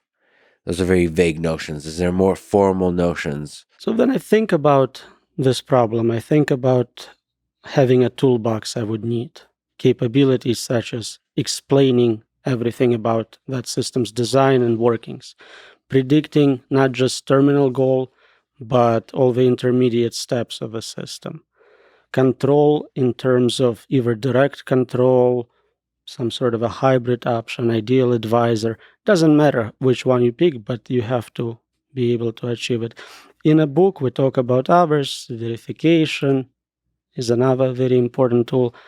Um, Communication without ambiguity. Human language is ambiguous. That's another source of danger. So basically, there is a paper we published in ACM Surveys, which looks at about 50 different impossibility results, which may or may not be relevant to this problem, but we don't have enough human resources to investigate all of them for relevance to AI safety. The ones I mentioned to you, I definitely think would be handy, and that's what we see AI safety researchers working on. Explainability is a huge one. The problem is that it's very hard to separate capabilities work from safety work. If you make good progress in explainability, now the system itself can engage in self-improvement much easier, increasing capability greatly. So it's not obvious that there is any research which is pure safety work without disproportionate increase in capability and danger. Explainability is really interesting. Why is that connected to capability? If it's able to explain itself well, why does that naturally mean that it's more capable? Right now, it's comprised of weights on a neural network. If it can convert it to manipulatable code like software, it's a lot easier to work in self-improvement. I see. So it You can do increases. intelligent design instead of evolutionary gradual descent. Well, you could probably do human feedback, human alignment more effectively if it's able to be explainable. If it's able to convert the weights into human understandable form, then you could probably have humans interact with it better. Do you think there's hope that we can make AI systems explainable? Not completely. So if they're sufficiently large, you simply don't have the capacity to comprehend what all the trillions of connections represent. Again, you can obviously get a very useful explanation which talks about top most important features which contribute to the decision, but the only true explanation is the model itself. So there's deception could be part of the explanation, right? So you can never prove that there's some deception in the network explaining itself. Absolutely. And you can probably have targeted deception where different individuals will understand explanation in different ways based on their cognitive capability. So while what you're saying may be the same and true in some situations, others will be deceived by it. So it's impossible for an AI system to be truly fully explainable in the way that we mean. Honestly Again, and at perfectly. extreme, the systems which are narrow and less complex could be understood pretty well. If it's impossible to be perfectly explainable, is there a hopeful perspective on that? Like it's impossible to be perfectly explainable, but you can explain most of the important stuff. Most you can ask a system what are the worst ways you can hurt humans, and it will answer honestly. Any work in a safety direction right now seems like a good idea because we are not slowing down. I'm not for a second thinking that my message or anyone else's will be heard and will be a sane civilization which decides not to kill itself by creating its own replacements. The pausing of development is an impossible thing for you. Again, it's always limited by either geographic constraints, pause in US, pause in China. So there are other jurisdictions. As the scale of a project becomes smaller, so right now it's like Manhattan project scale in terms of costs and people, but if 5 years from now compute is available on a desktop to do it, regulation will not help. You can't control it as easy. Any kid in a garage can train a model. So a lot of it is, in my opinion, just safety theater, security theater, where we're saying, oh, it's illegal to train models so big. Okay, well, So okay, That's security theater. And is government regulation also security theater?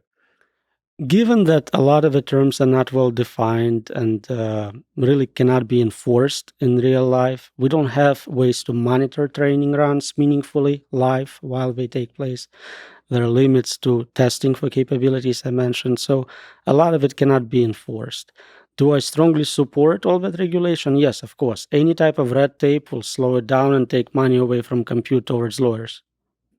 Can you help me understand what is the hopeful path here for you, solution wise, out of this? It sounds like you're saying AI systems in the end are unverifiable, unpredictable, as the book says, unexplainable, uncontrollable, That's the big one. uncontrollable, and all the other uns just make it difficult to avoid getting to the uncontrollable, I guess. But once it's uncontrollable, then it just goes wild. Surely there's solutions. Humans are pretty smart. What are possible solutions? Like if you were a dictator of the world, what do we do? So the smart thing is not to build something you cannot control, you cannot understand. Build what you can and benefit from it. I'm a big believer in personal self-interest. A lot of the guys running those companies are young, rich people.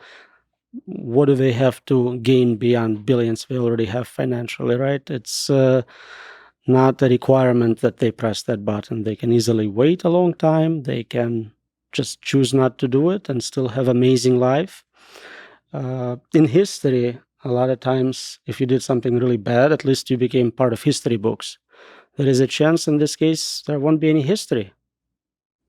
So you're saying the individuals running these companies should do some soul searching and what? And stop development? Well, either they have to prove that, of course, it's possible to indefinitely control godlike superintelligent machines by humans, and ideally let us know how, or agree that it's not possible and it's a very bad idea to do it, including for them personally and their families and friends and capital. So what do you think the actual meetings inside these companies look like? Don't you think they're all the engineers? Really, it is the engineers that make this happen. They're not like automatons. They're human beings. They're brilliant human beings. So they're nonstop asking, how do we make sure this is safe? So again, I'm not inside. From outside, it seems like there is a certain filtering going on and restrictions and criticism and what they can say. And everyone who was working in charge of safety and whose responsibility it was to protect us said, you know what? I'm going home. So that's not encouraging. What do you think the discussion inside those companies look like? You're developing, you're training GPT-5. You're training Gemini. You're training Claude and Grok. Don't you think they're constantly like underneath it? It's not, maybe it's not made explicit, but you're constantly sort of wondering like where's the system currently stand? What are the possible unintended consequences? Where are the limits? Where are the bugs, the small and the big bugs? That's the constant thing that engineers are worried about. So like, I think super alignment is not quite the same as the kind of thing I'm referring to, which engineers are worried about. Super alignment is saying for future systems that we don't quite yet have, how do we keep them safe? You're trying to be a step ahead. It's a different kind of problem because it's almost more philosophical. It's a really tricky one because like you're trying to prevent future systems from escaping control of humans. That's really, I don't think there's been, man, is there anything akin to it in the history of humanity? I don't think so, right? Climate change? But there's a entire system which is climate, which is incredibly complex, which we don't have.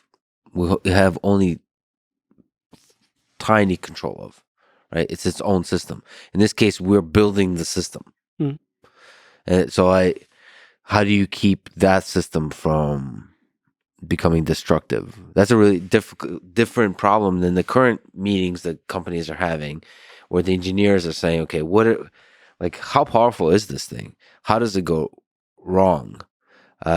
And as we train GPT-5 and train up future systems, like, where are the ways that can go wrong? Don't you think all those engineers are constantly worrying about this, thinking about this, which is a little bit different than the super alignment team that's thinking a little bit farther into the future? Well, I think a lot of people who historically worked on AI never considered what happens when they succeed. Stuart Russell speaks beautifully about that. Let's look, okay, maybe superintelligence is too futuristic. We can develop practical tools for it. Let's look at software today. What is the state of safety and security of our user software, things we give to millions of people? There is no liability. You click, I agree. What are you agreeing to? Nobody knows, nobody reads, but you're basically saying it will spy on you, corrupt your data, kill your firstborn, and you agree and you're not going to sue the company. That's the best they can do for mundane software, word processor, text software. No liability, no responsibility, just as long as you agree not to sue us, you can use it. If this is a state of the art in systems which are narrow accountants, table manipulators, why do we think we can do so much better with much more complex systems across multiple domains in the environment with malevolent actors, with, again, self-improvement, with capabilities exceeding those of humans thinking about it? I mean, the liability thing is more about lawyers than killing firstborns, but if Clippy actually killed the child, I think, lawyers aside, it would end Clippy and the company that owns Clippy. Right, so it's not so much about there's 2 points to be made. One is like, man, current software systems are full of bugs, and they could do a lot of damage, and we don't know what kind. They're unpredictable. There's so much damage they could possibly do, and then we kind of live in this blissful illusion that everything is great and perfect and it works. Nevertheless, it still somehow works. In many domains, we see car manufacturing, drug development. The burden of proof is on the manufacturer of product or service to show their product or service is safe. It is not up to the user to prove that there are problems. They have to do appropriate safety studies. They have to get government approval for selling the product, and they are still fully responsible for what happens. We don't see any of that here. They can deploy whatever they want, and I have to explain how that system is going to kill everyone. I don't work for that company. You have to explain to me how it's definitely cannot mess up. That's because it's the very early days of such a technology. Government regulation is lagging behind. They're really not tech savvy. A regulation of any kind of software. If you look at like Congress talking about social media, whenever Mark Zuckerberg and other CEOs show up, the cluelessness that Congress has about how technology works is incredible. It's heartbreaking. I agree honestly. completely, but that's what scares me. The response is when they start to get dangerous, we'll really get it together. The politicians will pass the right laws. Engineers will solve the right problems. We are not that good at many of those things. We take forever, and we are not early. We are 2 years away according to prediction markets. This is not a biased CEO fundraising. This is what smartest people, super forecasters, are thinking of this problem. I don't. I'd like to push back about those I wonder what those prediction markets are about, how they define AGI, because that's wild to me. And I want to know what they said about autonomous vehicles, because I've heard a lot of experts, financial experts, talk about autonomous vehicles and how it's going to be a multi-trillion-dollar industry and all this kind of stuff. And it's a small font, but if you have good vision, maybe you can zoom in on that and see the prediction dates there's and a plot. description. Well, I have a large one if you're interested, but I guess my fundamental question is how often they write about technology. I definitely there are studies on their accuracy rates and all that. You can look it up. But Okay. Even if they're wrong, I'm just saying this is right now the best we have. This is what humanity came up with as the predicted date. But again, what they mean by AGI is really important there, because there's the non-agent-like AGI, and then there's the agent-like AGI, and I don't think it's as trivial as a wrapper. Putting a wrapper around the one has lipstick and all it takes is to remove the lipstick. I don't think it's that trivial. You may be completely right, but what probability would you assign it? You may be 10% wrong, yeah. but we're betting all of humanity Yeah. on this distribution. It seems irrational. Yeah, it's definitely not like 1 or 0%. Yeah. What are your thoughts, by the way, about current systems? Where they stand? So GPT-4o, Claude 3, Grok, Gemini. We're like on the path to superintelligence, to agent-like superintelligence. Where are we? I think they're all about the same. Obviously, there are nuanced differences, but in terms of capability, I don't see a huge difference between them. As I said, in my opinion, across all possible tasks, they exceed performance of an average person. Yeah. I think they're starting to be better than an average master's student at my university, but they still have very big limitations. If the next model is as improved as GPT-4 versus GPT-3, we may see something very, very, very capable. What do you feel about all this? I mean, you've been thinking about AI safety for a long, long time. And at least for me, the leaps, I mean, it probably started with AlphaZero was mind-blowing for me. And then the breakthroughs with LLMs, even GPT-2, but like just the breakthroughs on LLMs, just mind-blowing to me. What does it feel like to be living in this day and age where all this talk about AGIs feels like this is it actually might happen and quite soon, meaning within our lifetime? What does it feel like? So when I started working on this, it was pure science fiction. There was no funding, no journals, no conferences. No one in academia would dare to touch anything with the word singularity in it. And I was pre-tenure at the time, so I was pretty dumb. Now you see Turing Award winners publishing in Science about how far behind we are, according to them, in addressing this problem. So it's definitely a change. It's difficult to keep up. I used to be able to read every paper on AI safety. Then I was able to read the best ones, then the titles, and now I don't even know what's going on. By the time this interview is over, they probably had GPT-6 released, and I have to deal with that when I get back home. So it's interesting. Yes, there is now more opportunities. I get invited to speak to smart people. By the way, I would have talked to you before any of this. So this is not like some trend of AI. To me, we're still far away.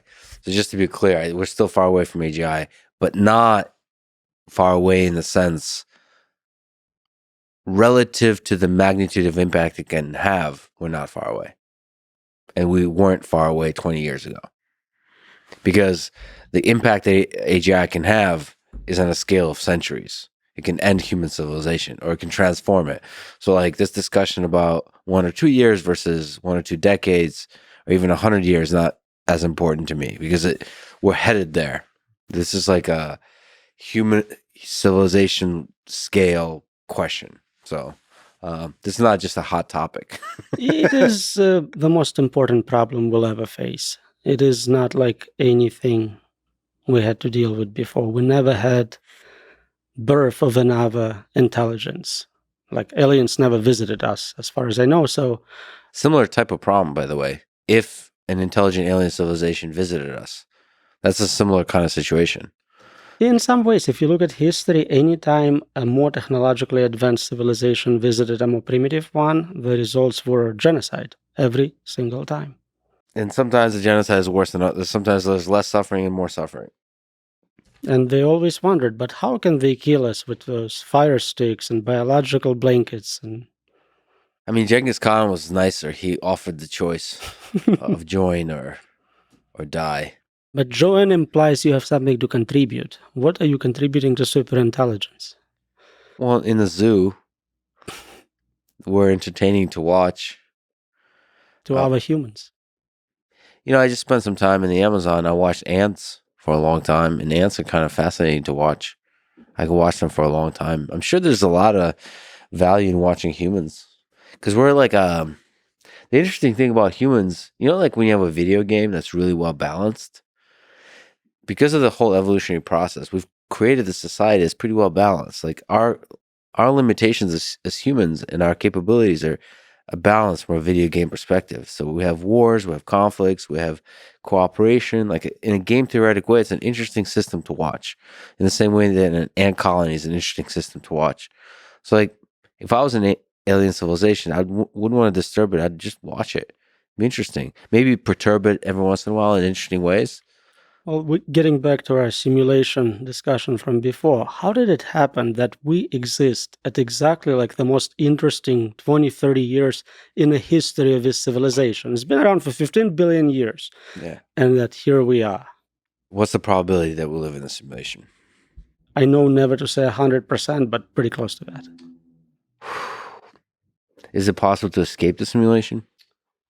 I have a paper about that. This is just the first page teaser, but it's like a nice 30-page document. I'm still here, but yes.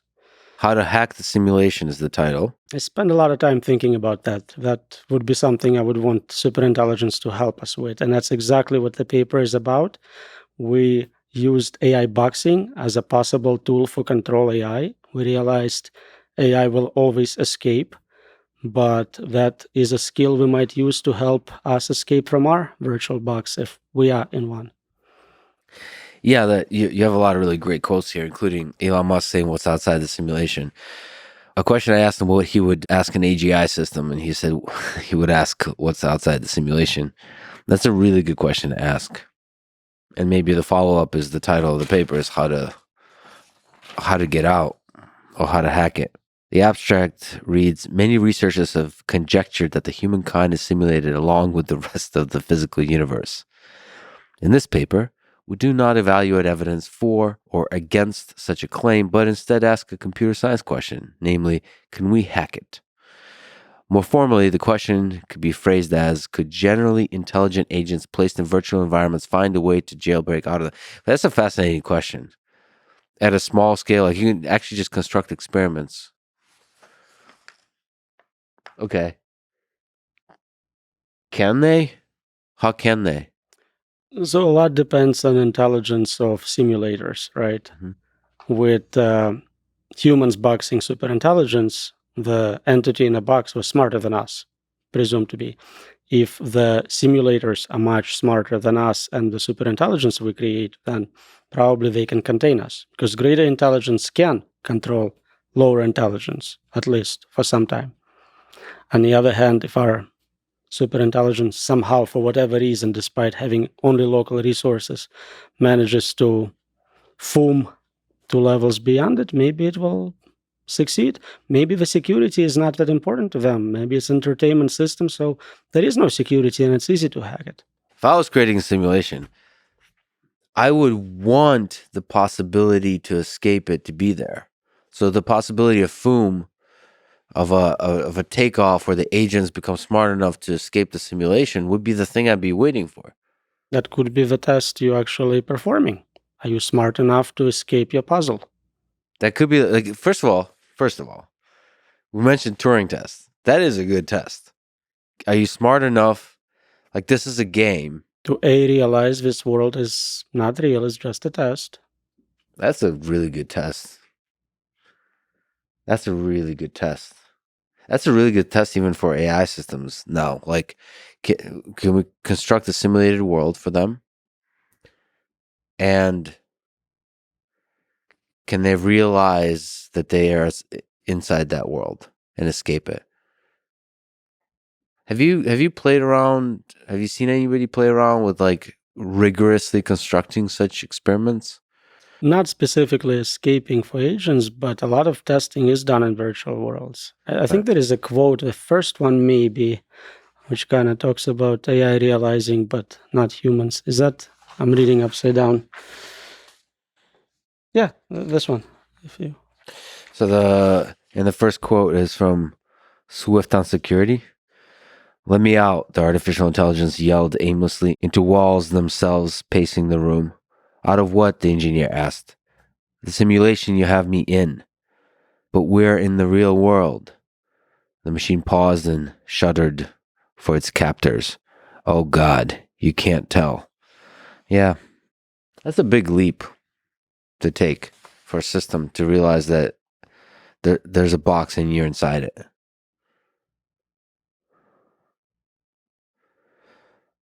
I wonder if like a language model can do that. They're smart enough to talk about those concepts. I had many good philosophical discussions about such issues. They're usually at least as interesting as most humans in that. What do you think about AI safety in the simulated world? So can you have kind of create simulated worlds where you can play with a dangerous AGI system? Yeah, and that was exactly what one of the early papers was on: AI boxing, how to leak proof singularity. If they're smart enough to realize they're in a simulation, they'll act appropriately until you let them out. If they can hack out, they will. And if you're observing them, that means there is a communication channel, and that's enough for a social engineering attack. So really, it's impossible to test an AGI system that's dangerous enough to destroy humanity, because it's either going to escape the simulation or pretend it's safe until it's let out. Either or. Can force you to let it out, blackmail you, bribe you, promise you infinite life, 72 virgins, whatever. Yeah, it can be convincing, charismatic. The social engineering is really scary to me because it feels like humans are very engineerable. Like we're lonely, we're flawed, we're moody, and it feels like an AI system with a nice voice can convince us to do basically anything at an extremely large scale.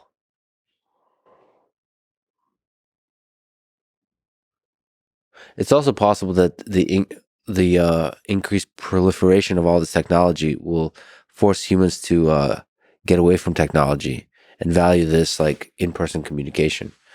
Basically, don't trust anything else. It's possible, surprisingly. So at university, I see huge growth in online courses and shrinkage of in person, where I always understood in person being the only value I offer. So it's puzzling. I don't know. There could be a trend towards the in-person because of deep fakes, because of inability to trust inability to trust the veracity of anything on the internet. So the only way to verify it is by being there in person. But not yet. Why do you think aliens haven't come here yet? So there is a lot of real estate out there. It Yeah. would be surprising if it was all for nothing, if it was empty. And the moment there is advanced enough biological civilization, kind of self-starting civilization, it probably starts sending out Van Neumann probes everywhere. And so for every biological one, there are got to be trillions of robot populated planets, which probably do more of the same. So it is likely statistically. So now the fact that we haven't seen them, one answer is we're in a simulation. It'd be it, it would be hard to like simulate, or it'd be not interesting to simulate all those other intelligences. It's better for the narrative. You have to have a control variable. Yeah, exactly. Okay. But it's also possible that there is, if we're not in a simulation, that there is a great filter that naturally a lot of civilizations get to this point where there's super intelligent agents and then it just goes, poof, just dies. So maybe throughout our galaxy and throughout the universe, there's just a bunch of dead alien civilizations. It's possible. I used to think that AI was the great filter, but I would expect like a wall of computorium approaching us at Sure. speed of light, or robots or something, and I don't see it. So it would still make a lot of noise. It might not be interesting. It might not possess consciousness. What we've been talking about, it sounds like both you and I like humans. Some humans. Humans on the whole. And we would like to preserve the flame of human consciousness. What do you think makes humans special? That we would like to preserve them? Are we just being selfish? Or is there something special about humans? So The only thing which matters is consciousness. Outside of it, nothing else matters. And internal states of qualia, pain, pleasure, it seems that it is unique to living beings. I'm not aware of anyone claiming that I can torture a piece of software in a meaningful way. There is a Society for Prevention of Suffering to learning algorithms, but That's a real thing?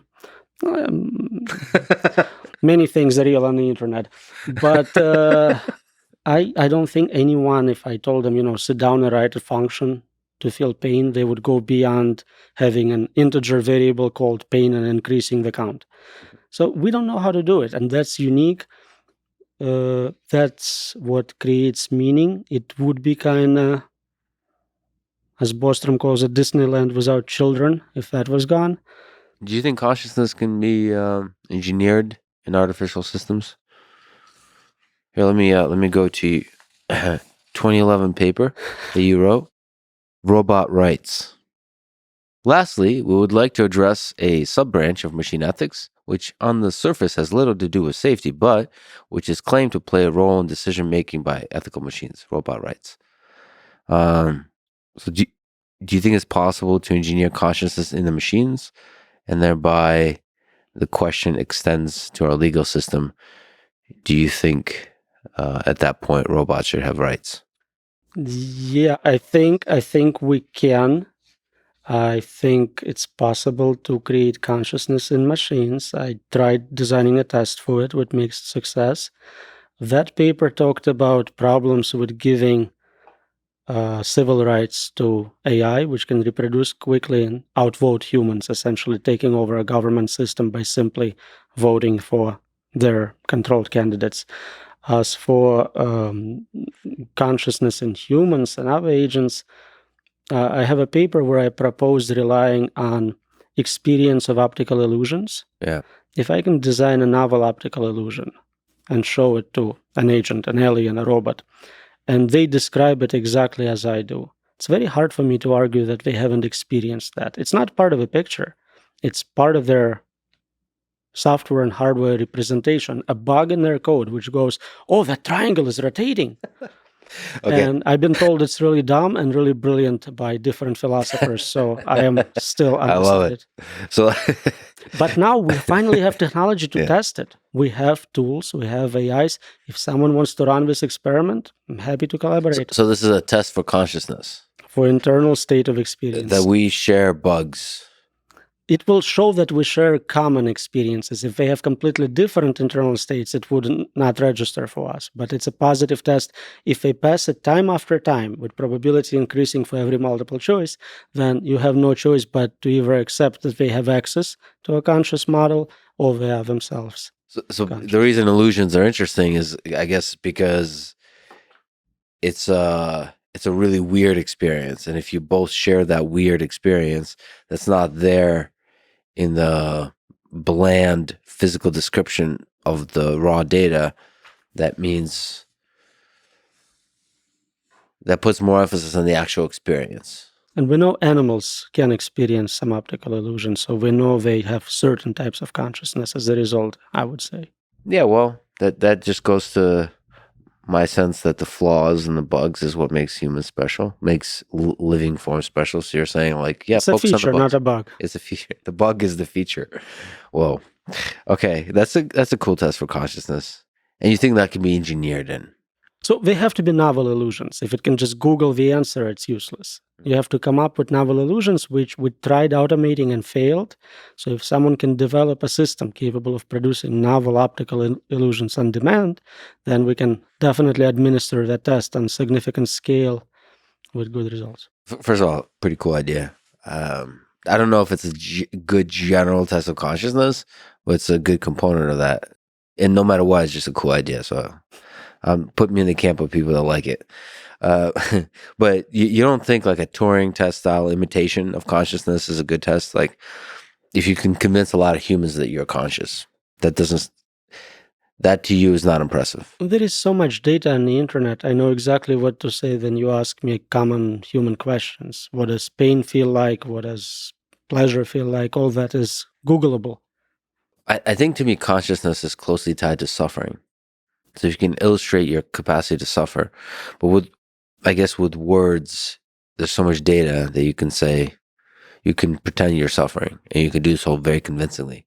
There are simulators for torture games where the avatar screams in pain, begs to stop. I mean, those are part of kind of standard psychology research. You say it so calmly. It sounds pretty dark. Welcome to humanity. Yeah. Yeah, it's like a Hitchhiker's Guide summary, mostly harmless. I would love to get a good summary when all this is said and done. When Earth is no longer a thing, whatever, a billion years from now. Like, what's a good summary of what happened here? It's interesting. I think AI will play a big part of that summary. And hopefully humans will too. What do you think about the merger of the two? So one of the things that Elon and Neuralink talk about is one of the ways for us to achieve AI safety is to ride the wave of AGI. So by merging. Incredible technology in a narrow sense to help the disabled. Just amazing, supported 100%. For long-term hybrid models, both parts need to contribute something to the overall system. Right now, we are still more capable in many ways, so having this connection to AI would be incredible, would make me superhuman in many ways.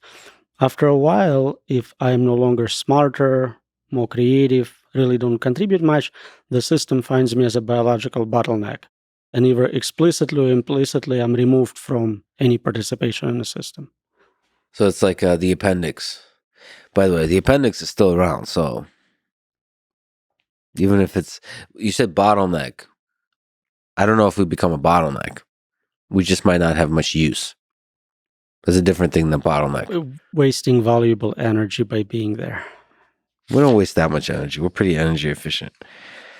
We could just stick around like the appendix. Come on now. That's the future we all dream about. Become an appendix to the history book of humanity. Well, and also the consciousness thing, the particular kind of consciousness that humans have, that might be useful. That might be really hard to simulate. But you said that, like, how would that look like if you could engineer that in silicon? Consciousness? I assume you are conscious. I have no idea how to test for it or how it impacts you in any way whatsoever right now. You can perfectly simulate all of it without making any different observations for me. But to do it in a computer, how would you do that? Because you kind of said that you think it's possible to do that. So it may be an emergent phenomena. We seem to get it through evolutionary process. It's not obvious how it helps us to survive better, but maybe it's an internal kind of GUI, which allows us to better manipulate the world, simplifies a lot of control structures. That's one area where we have very, very little progress. Lots of papers, lots of research, but consciousness is not a big area of successful discoveries so far.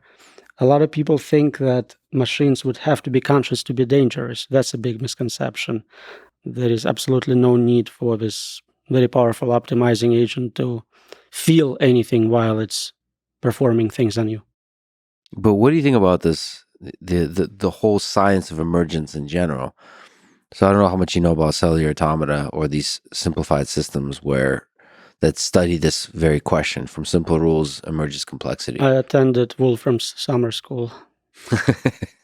I love Stephen very much. I love his work. I love cellular automata. So I just would love to get your thoughts how that fits into your view in the emergence of intelligence in AGI systems. And maybe just even simply, what do you make of the fact that this complexity can emerge from such simple rules? So the rule is simple, but the size of a space is still huge. And the neural networks were really the first discovery in AI. 100 years ago, the first papers were published on neural networks. We just didn't have enough compute to make them work. I can give you a rule such as start printing progressively larger strings. That's it, one sentence. It will output everything, every program, every DNA code, everything in that rule. you need intelligence to filter it out, obviously, to make it useful. But simple generation is not that difficult. And a lot of those systems end up being Turing complete systems. So they're universal. And we expect that level of complexity from them. What I like about Wolfram's work is that he talks about irreducibility. You have to run the simulation. You cannot predict what it's going to do ahead of time. And I think that's very relevant to what we are talking about with those very complex systems. Until you live through it, you cannot ahead of time tell me exactly what it's going to do. Irreducibility means that for a sufficiently complex system, you have to run the thing. You have to, you can't predict what's going to happen in the universe. You have to create a new universe and run the thing. Big Bang, the whole thing. But running it may be consequential as well. It might destroy humans. And to you, there's no chance that AIs somehow carry the flame of consciousness, the flame of specialness and awesomeness that is humans. It may somehow, but I still feel kind of bad that it killed all of us. I would prefer that doesn't happen. I can be happy for others, but to a certain degree. It would be nice if we stuck around for a long time. At least give us a planet, the human planet. It'd be nice for it to be Earth, and then they can go elsewhere. Since they're so smart, they can colonize Mars. Do you think they could help convert us to, type 1, type 2, type 3? Let's just stick to type 2 civilization on the Kardashev scale. Like, help us humans expand out into the cosmos. So all of it goes back to, are we somehow controlling it? Are we getting results we want? If yes, then everything's possible. Yes, they can definitely help us with science, engineering, exploration, in every way conceivable, but it's a big if. This whole thing about control, though, humans are bad with control. Because the moment they gain control, they can also easily become too controlling. It's the more control you have, the more you want it. It's the old power corrupts, and the absolute power corrupts absolutely. And it feels like control over AGI, saying we live in a universe where that's possible. We come up with ways to actually do that. It's also scary because the collection of humans that have the control over AGI, they become more powerful than the other humans, and they can let that power get to their head. And then a small selection of them, back to Stalin, start getting ideas, and then eventually it's one person, usually with a mustache or a funny hat, that starts sort of making big speeches, and then all of a sudden you live in a world that's either 1984 or Brave New World, and always at war with somebody, and this whole idea of control turned out to be actually also not beneficial to humanity. So that's scary too. It's actually worse because historically they all died. This could be different. This could be permanent dictatorship, permanent suffering. Well, the nice thing about humans, it seems like the moment power starts corrupting their mind, they can create a huge amount of suffering. So there's negative. They can kill people, make people suffer, but then they become worse and worse at their job. It feels like the more evil you start doing, like at least they're incompetent. Yeah, they become more and more incompetent, so they start losing their grip on power. So like holding on to power is not a trivial thing. So it requires extreme competence, which I suppose Stalin was good at. It requires you to do evil and be competent at it, or just get lucky. And those systems help with that. You have perfect surveillance. You can do some mind reading, I presume, eventually. It would be very hard to remove control from more capable systems over us. And then it would be hard for humans to become the hackers that escape the control of the AGI because the AGI is so damn good. And then, yeah. And then the dictator is immortal. Yeah, this is not great. That's not a great outcome. See, I'm more afraid of humans than AI systems. I'm afraid, I believe that most humans want to do good and have the capacity to do good, but also all humans have the capacity to do evil. And when you test them by giving them absolute power as you would if you give them AGI, that could result in a lot of suffering. What gives you hope about the future? I could be wrong. I've been wrong before. If you if you look 100 years from now and you're immortal, and you look back and it turns out this whole conversation, you said a lot of things that were very wrong. Now that looking 100 years back, what would be the explanation? What happened in those 100 years that made you wrong? That made the words you said today wrong? There is so many possibilities. We had catastrophic events which prevented development of advanced microchips. That's not That's a where I thought you were hopeful going. future. We could be in one of those personal universes, Yes. and the one I'm in is beautiful. It's all about me, and I like it a lot. So we've now, just to linger on that, that means like every human has their personal universe. Yes. Maybe multiple ones. Hey, why not? You Switching. can shop around. It's possible that somebody comes up with alternative model for building AI, which is not based on neural networks, which are hard to scrutinize, and that alternative is somehow, I don't see how, but somehow avoiding all the problems I speak about in general terms, not applying them to specific architectures.